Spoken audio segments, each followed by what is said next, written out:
Hello people, this is Jacoby Nelson again with another video blog update live from Odessa, Ukraine.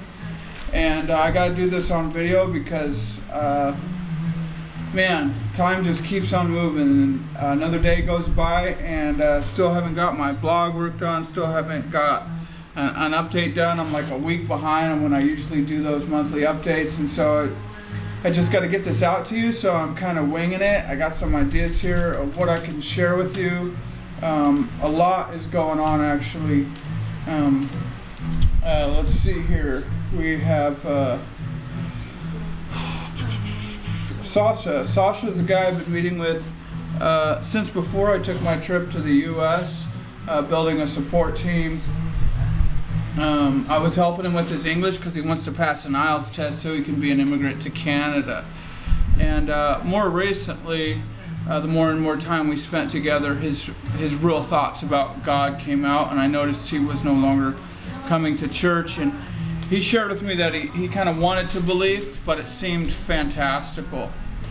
And so his English has progressed to a point where I can talk to him a little bit more. I still have to explain some things.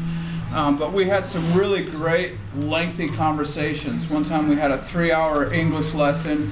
The time had come and gone just like that, talking about the things of God, talking about just sharing apologetics with him. For example, I showed him a watch and I asked him if this was by design or by an accident. He said, of course it was by design.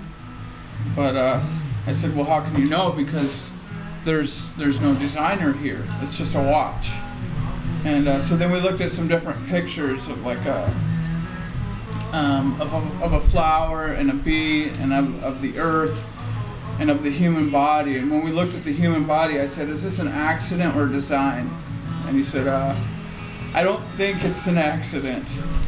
And so I think my point was made, and I explained to him that for me it was more fantastical to believe there wasn't a God than to believe there was a God.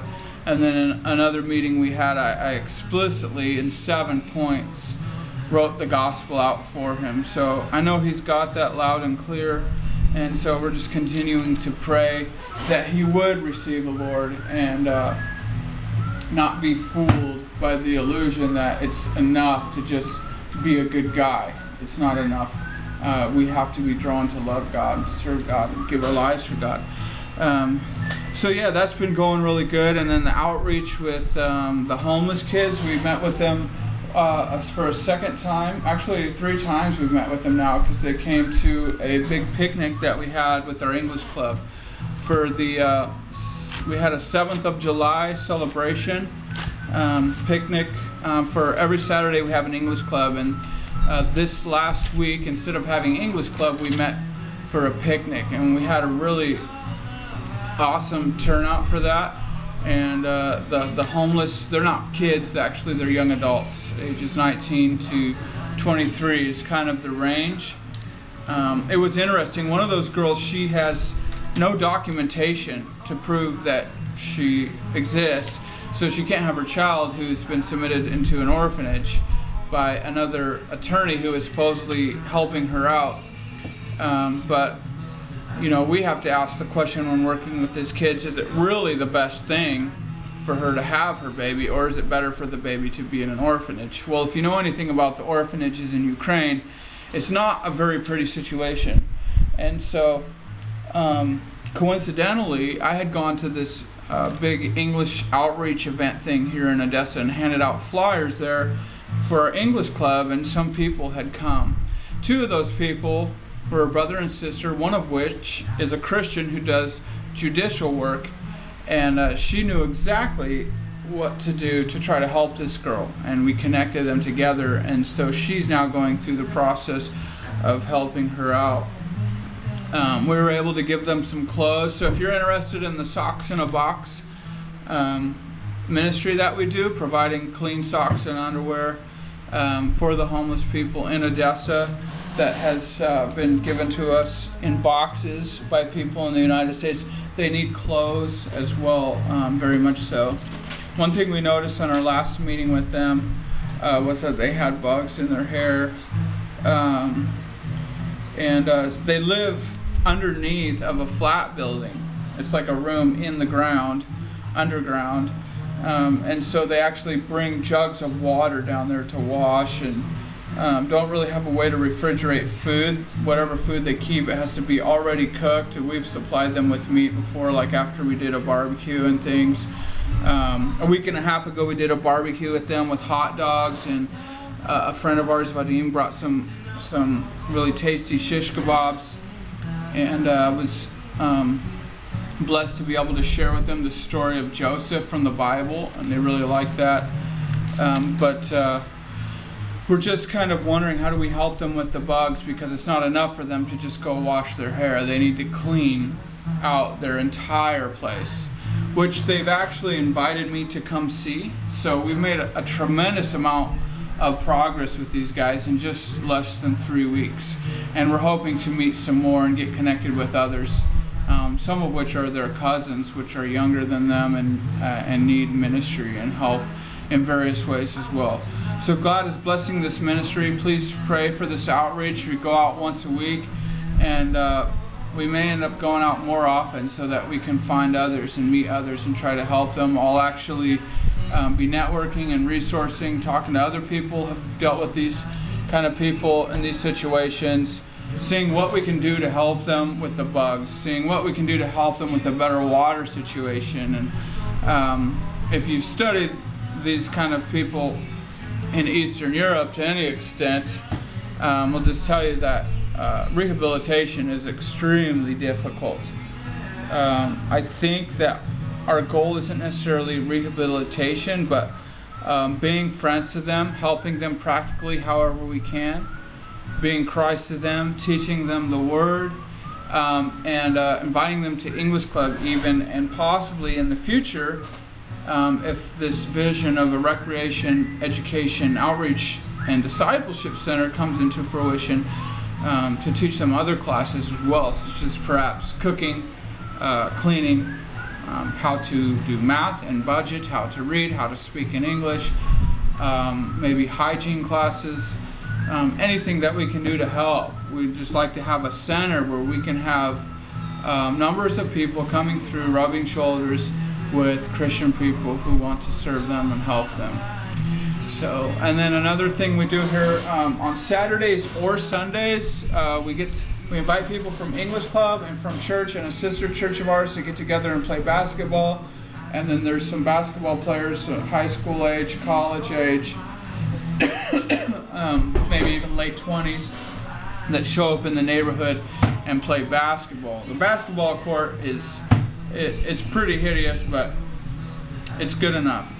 It suffices. But we're there to intentionally meet people and build relationships and use that as a platform to make a connection with people in the neighborhood. And we're tossing around ideas about future tournaments or future maybe church leagues, where the league has maybe each team has 10 players, and 5 of them are Christians, and they have to each bring an unbelieving friend in order to join the team. And so anyways, this last week we met for basketball, and I met must have been 8 new guys, and all of them, they didn't have excellent English, but their English was well enough that I was able to talk with them and stuff. And so I was really excited after I came home that day, being able to meet some guys in the neighborhood that play basketball and stuff. And so we may make it more of a regular thing, a Saturday night and a Sunday night thing. So we'll see. So those are some ministries we're doing. We had a big family night here that we hosted at our home with different couples in the church. We're getting together to go to the beach, and we got rained out, so they all came to our home, and so we spent the evening here. Another ministry we've been doing is with Alusha. Alusha! He's my wife's half-brother. He's 10 years old, and his father's getting surgery this week. So иди сюда. Говори привет. Привет. По-английски. Hello. Hello. This is Alusha, and he's been hanging out with us because his dad's having surgery, and we're just watching out for him, bringing him to church with us in English Club, and it's some work. but it's a joy because we're able to invest in his life and encouraging him daily to read his Bible and to practice English and to do chores around here, practicing some responsibility when he's not at school. And we give him allowance for that and instill in him values like tithing and giving to the Lord and stuff like that. So this is another ministry that we've been doing as well. And then Tuesday night Bible studies, we've been going through the Redemption book. Last Tuesday, I got to share for the first time at the Tuesday night Bible study, and that was a blessing. I preached out of chapter 2, Bricks Without Straw, How Long, O Lord, in the Redemption book. And we follow up the message with some discussion time, and everybody's been liking that a lot. We just had a couple of guys to my house today from Nigeria and the Congo who are in the university here in Odessa. They've been going to our church, and so I had them over for lunch to get to know them a little bit and hear their stories. Both good guys who've been coming to our church because it's a bilingual church in Odessa, and both raised in Christian homes. But he wanted to buy 3 of the Redemption books from me because he liked it so much. And so I'm just stoked and blessed and honored and privileged and humbled to be able to be here and be an influence in people's lives. And so I can't possibly go through everything that we're doing. There's a lot going on. Please keep us in prayer. I'll put a few pictures here in the update below the video link or below the video on the blog. And so I love you guys. Remember Matthew 6:33, to seek first the kingdom of God and his righteousness, and all these things will be added unto you. It's like what C.S. Lewis said. If you're seeking after the things of this world, you won't get heaven and you won't get this world. But if you're seeking after the things of God, you'll get heaven and probably get this world thrown in. And so living the Christian life, the sacrificial Christian life, laying it all down, just going for it, is awesome, and you can't lose. And I just encourage you all to get involved in God's global, missional, redemptive purpose and invest in that in a serious, sacrificial, and life-giving way. God bless you. Thanks for listening, and we'll talk to you again next week, next month. Drop in on the blog whenever you can. So, yeah, God bless. Have a great day.